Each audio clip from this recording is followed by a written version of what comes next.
Développer une application mobile de A à Z avec Flutter. Salut les amis et bienvenue à vous dans cette playlist complète dans laquelle nous allons voir ensemble, étape par étape, comment créer une application grâce au framework Flutter. Vous êtes très nombreux à m'avoir demandé, Ralph, comment est-ce qu'on peut développer une application mobile sur Android ou sur iOS. On va faire du cross-platform. Je vous présente donc cette formation complète dans laquelle nous allons apprendre à utiliser le framework Flutter pour développer des applications mobiles. Vous allez donc sûrement me poser la question à savoir, Flutter, qu'est-ce que c'est? Flutter, c'est juste un framework, comme on le sait tous, un framework qui s'appuie sur un langage de programmation et Flutter s'appuie sur le langage Dart. Il a été développé par Google pour pouvoir faciliter le développement des applications aux développeurs. Eh bien, Flutter, c'est quoi? En bref, c'est juste un framework qui va vous permettre de faire du cross-platform. Avec Flutter, vous allez avoir à développer une application ou un logiciel avec le même code et ce même code pourra être fonctionnel sur d'autres plateformes. Ça veut dire que vous allez pouvoir développer une application qui va fonctionner sur iOS, sur PC Mac, PC Linux ou encore sur Android. Vous n'aurez plus besoin de maîtriser plusieurs langages parce que avant, lorsqu'on voulait par exemple faire du développement d'applications qui devaient fonctionner sur iOS, il nous fallait utiliser le Swift pour pouvoir développer une application sur iOS. Ensuite, si on voulait développer la même application mais pour PC Windows par exemple, on devait maîtriser le Python ou le C++. Et maintenant, si on voulait développer aussi sur PC Mac, on devait encore aussi maîtriser le Swift. Avec Flutter, ça facilite vraiment les choses. Ça fait du cross-platform. Vous allez donc pouvoir avoir un même code que vous allez pouvoir développer une même application disponible sur toutes les plateformes. Maintenant, on crève de bavardage, passons directement à la pratique. Pour pouvoir développer une application avec Flutter, vous allez devoir avoir besoin d'abord du SDK de Flutter. Vous allez vous rendre sur le premier lien qui est dans la description de cette vidéo pour pouvoir télécharger le SDK de Flutter. Vous allez arriver sur un tel site, vous allez appuyer sur Get Started pour pouvoir télécharger Flutter.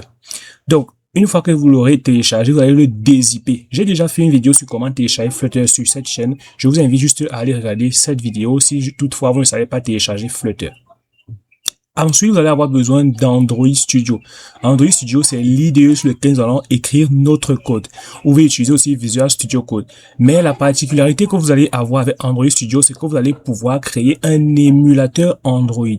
L'émulateur, qu'est-ce que c'est? C'est juste l'écran du téléphone, comme vous voyez ici bien à ce niveau-ci. Ce n'est donc pas mon émulateur Android, mais c'est juste mon vrai téléphone. Je n'utilise pas l'émulateur lorsque je travaille sur une application développée avec Flutter. J'utilise mon émulateur uniquement quand je développe une application avec React Native.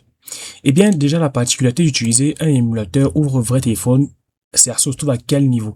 Le truc, c'est que en utilisant un émulateur, supposons que vous n'avez pas de téléphone physique, vous pouvez donc créer un émulateur Android. Je vais vous faire une série de vidéos complètes sur l'utilisation de ces outils-là.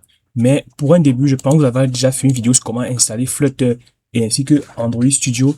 Et ensuite, je vais maintenant vous faire une autre série de vidéos où je vais vous montrer comment transférer votre téléphone en émulateur.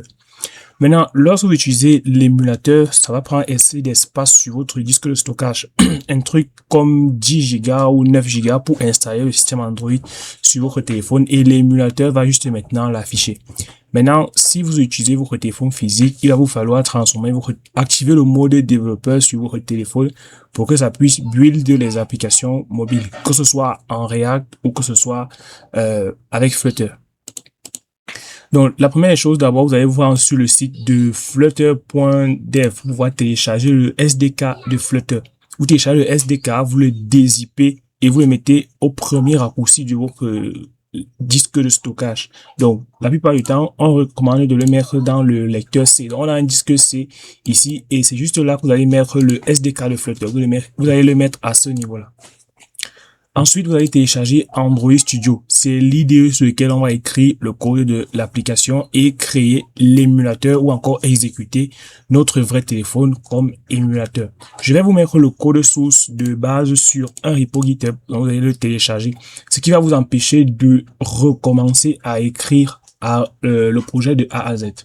Donc là, maintenant, à ce niveau-ci, lorsque vous allez coller le dossier zip, donc c'est tout le dossier ici que je vais mettre sur un repo GitHub, vous allez juste le télécharger et vous allez juste le lancer sur votre IDE, Android Studio ou Visual Studio Code. Ensuite, vous allez vous mettre à ce niveau-ci. Donc, je vais vous expliquer tout ce code-ci, mais tout le reste-ci, on va comprendre cela au fur et à mesure. Donc, vous allez venir ici et vous allez vous placer à la ligne numéro 6. et on va supprimer tout le code qui vient juste à ce niveau-ci. Donc, ceci, c'est une application de démo de Flutter, la première application de base avec ce système d'incrémentation qu'on a juste ici. Donc, si j'appuie, vous voyez que les chiffres augmentent. Donc, ici, je vais donc supprimer tout ce code ici à partir de la ligne numéro 6, comme ça, et je supprime. Et je vais maintenant vous expliquer complètement tout ce code ici. Donc, je supprime ça. Je vais un peu zoomer pour que vous puissiez mieux voir. OK. Je me mets donc ici et je vais aller à la ligne numéro 7 pour pouvoir débuter. Avant tout, je vais vous expliquer ce code. Tout d'abord, le import ici permet d'importer la bibliothèque Flutter pour qu'on puisse utiliser les widgets de Flutter. Flutter, c'est un langage, c'est un framework qui fonctionne un peu sous le, comme je dis, comme les poupées russes. Ça veut dire qu'on a un composant dans lequel on range d'autres composants qui, même lorsqu'on les ouvre, peuvent contenir d'autres composants et etc., etc. Donc, comme j'ai supprimé ce code-là, je fais CTRL-S pour enregistrer et on va tout simplement avoir une page étrange. Donc, ici, lorsque j'apporte des modifications, ce genre de modifications, j'arrête tout et je relance mon application. Donc, je vais avoir des erreurs et c'est totalement normal.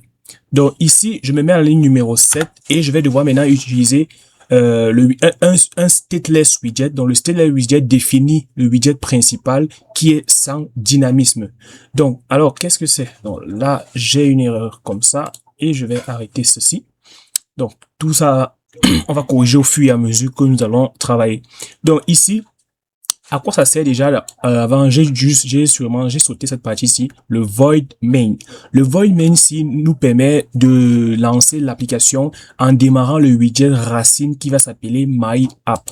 Donc, on va se mettre ici et vous allez taper st pour qu'on puisse utiliser un stateless widget. En Flutter, nous avons un stateless widget et on a le stateful widget. Le stateful widget, on va l'utiliser lorsqu'il va y avoir du dynamisme sur notre application, tandis que lorsqu'on veut juste du statique, on va utiliser le stateless widget. Et lorsqu'on va utiliser d'autres éléments, du dynamisme, etc., etc., on va passer au stateful widget. Ici, on va maintenant entrer my app. Donc, on va mettre ici my app, tout simplement. Et il va me retrouver à la ligne numéro 12 et je vais supprimer ceci. Et je vais juste ici faire un return material app.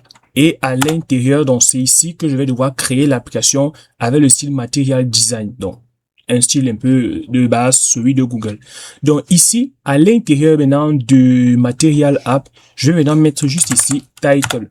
Et là, je vais donner le titre, donc le nom de l'application visible dans le gestionnaire de tâches.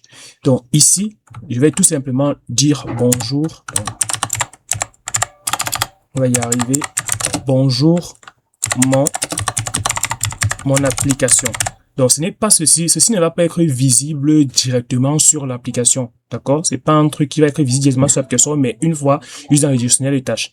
Je mets maintenant une virgule ici. Rassurez-vous d'avoir mis une virgule à ce niveau-ci. Et je vais maintenant venir un tout petit peu plus bas et je vais mettre ici thème.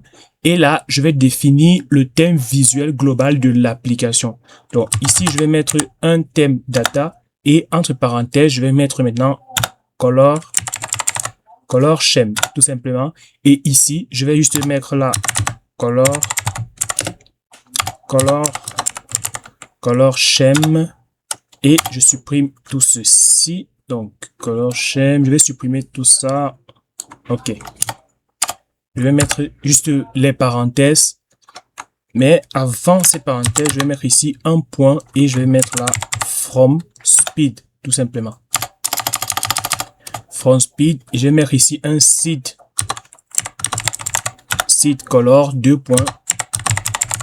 color deep purple. Ici, ce que nous allons essayer de faire, ça va juste être d'afficher ma première application. Donc, ce code-ci va nous permettre de gérer une palette de couleurs à partir du violet. Donc, ici, maintenant, on va définir My Home comme la première page qui va être affichée. Donc, je sors maintenant du widget de data. Je sors de ce dernier et je vais venir ici et je vais créer un home et je vais juste mettre là une const qui va s'appeler My Home Page, tout simplement. Et je vais mettre entre parenthèses. Pour l'instant, on a un soulignement en rouge. Donc, rassurez-vous d'avoir mis un point virgule ici. On a un soulignement en rouge pour l'instant. C'est très simple. C'est parce que on a défini My Home comme étant la première page qui va s'afficher, mais nous ne l'avons pas encore créée. Donc, maintenant, juste ici, ce que je vais devoir faire, je vais créer un stateless widget. Ça va être la page d'accueil car rien ne charge dynamiquement. Donc, je vais mettre donc ici un stateless widget pour pouvoir créer les éléments qui vont contenir ma page, app bar, le texte, mettre une couleur, un font size, etc. Donc ici, je me place là et je vais mettre un ST pour créer ce stateless widget et ça va s'appeler my home page, tout simplement. Et là, je reviens à ce niveau-ci, au niveau du return, et je vais mettre ici un scaffold, tout simplement. Le scaffold va nous permettre d'avoir la structure de base d'une page, telle que la barre qu'on a en haut, le corps de la page, plus les différents boutons. Quand on run l'application à ce niveau-ci, vous voyez que ça nous affiche maintenant juste une page blanche avec en haut la banderole de debug. Ça veut dire que tout fonctionne parfaitement. Vu que tout fonctionne donc parfaitement, à l'intérieur de notre scaffold maintenant, nous allons mettre différents éléments.